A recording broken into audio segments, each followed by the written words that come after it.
You know those jobs that starts off as dual exhaust and the guy's like, hey, you want to throw this drive shaft in there for me?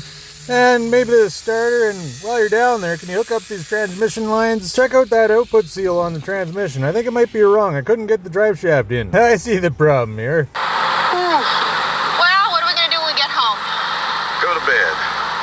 For a week. Good idea. And sleep. Want a bed? It went from a standard to an automatic, and just doesn't sit in there very good. The transmission was pointing up to the body there, so it needs to be pointing towards the rear end, or close to.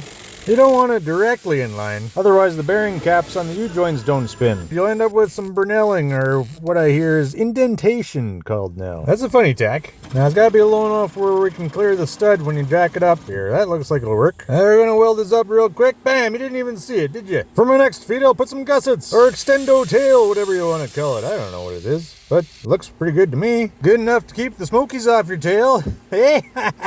Alright, Snowman, we gotta put the hammer down. We got a long stripped hole and some short threads to put in. Nice steel threads, way better than these friggin' aluminum ones. They come with their own tap. And this is the installer here. It grabs a little tang on the end that allows you to twist it in.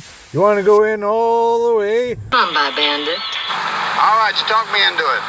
Nah, I got that some bitch, and I got him with his fly open. You want to turn it in about a turn or a turn and a half past the deck there so that the little sharp end has something to bite against. That way it doesn't come out when you undo the screw. Now you just hammer off that little tang at the end, and you got room to run a bolt all the way through there. Here's the original one full of silicone. That'll hold the freaking transmission in. It's not quite color code matching, but this thing's built to drive, man.